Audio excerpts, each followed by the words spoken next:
آزادی کے بعد گجرات کے چلتے ہوئے مکانات، جمشید پور کی جلتی و تڑپتی لاشیں، حیدرآباد کی خوریزی، مظفر نگر کا دل دہلانے والا حادثہ۔ صدق اللہ العظیم۔ برادران اسلام، تو مسلمانوں کی تاریخ مشکلات و مصائب، ابتلا و آزمائش کی داستانوں سے لبریز ہے۔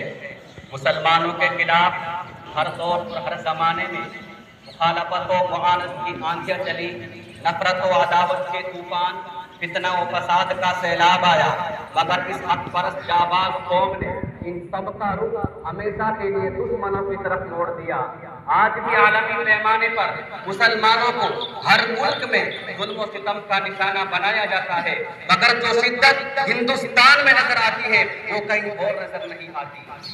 یہاں مسلمانوں کے خلاف نفرت و عداوت، ظلم و ستم، مصائب و آلام کا سلسلہ آزادی کے بعد سے جاری ہے۔ جن مسلمانوں نے تحریک آزادی میں اپنے لہو سے مادر وطن کی پیاس بجھائی، جیل کی کوٹھیوں، پھانسی کے تختوں پر آزادی کا نعرہ بلند کیا، جن مسلمانوں نے اپنی 700 سالہ تاریخ میں ہندوستان کو دولت و ثروت سے مالا مال کر دیا تھا اور اس کو سونے کی چڑیا بنا دیا تھا، جن مسلمانوں نے ہندوستان میں اتحاد و اتفاق کا چمن لگایا تھا، ہندو مسلم یکتا کا چراغ روشن کیا تھا، انہیں کو آج غدار وطن کہا جاتا ہے، ان کو فسادات کی آگ میں جھونک دیا جاتا ہے اور بے گناہ مسلمانوں کو سلاخوں کے پیچھے ڈال دیا جاتا ہے اور دہشت گردی کا الزام تھوپا جاتا ہے۔ میں کہتا ہوں کہ آتنکوادی اور دہشت گرد وہ ہے جس نے مسلمانوں کا قتل عام کیا، دہشت گرد وہ ہے جو مسلمانوں کی عزت سے کھلواڑ کرتا ہے، آتنکوادی اور ڈاکو وہ ہے جو مسلمانوں کے حقوق کو پامال کرتا ہے، دہشت گرد وہ ہے جس نے ملک کے نافذ کیے ہوئے آئین اور قانون کو توڑ کر فساد کا طوفان کھڑا کیا۔ کیا ملا ہمیں آزادی کے بعد؟ گجرات کے جلتے ہوئے مکانات، جمشید پور کی جلتی و تڑپتی لاشیں، حیدرآباد کی خوریزی، مظفر نگر کا دل دہلانے والا حادثہ اور بابری مسجد کی شہادت۔ ستم بالائے ستم یہ ہوا، ہمیں غیر ملکی کہہ کر ملک بدر کرنے کی کوشش کی جاتی ہے۔ ارے یاد کرو اس وقت کو جب تم انگریز کی جوتیاں صاف کر رہے تھے، غلامی کا توق تمہاری گردن میں پڑا ہوا تھا اور یہ ملک ہندوستان آزادی کے لیے ترس رہا تھا۔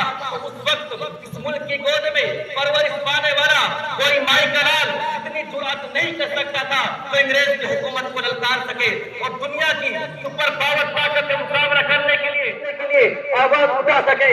دیکھو ہماری بے باکی کو سب سے پہلے اس نے آواز اٹھائی تھی وہ شیر دل، انسانیت کا مسیحا، شاہ ولی اللہ کا فرزند شاہ عبدالعزیز تھا۔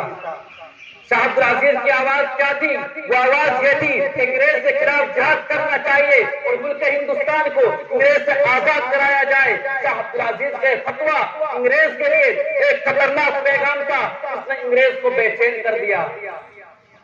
اسی آواز کے سہارے علماء ہند اور خاص طور سے علماء دیوبند سر پر کفن باندھ کر انگریز کی حکومت کو ختم کرنے کے لیے میدان میں نکل پڑے۔ پھر تاریخ نے دیکھا کہ علماء کرام کو توپ کے منہ پر باندھ کر گولا داغ کیا گیا۔ رب کی قسم علماء کرام کے گوشت کے ڈوسڑے اٹھ گئے اور فضائیں آسمانی خون سے رنگین ہو گئی اور یہ بھی ہوا علماء کرام کے جسموں کو تانبے سے داغ دیا گیا، علماء کرام کے جسموں کو سوروں کی کھالوں میں بند کر کے جلتے ہوئے تندوروں میں ڈالا گیا۔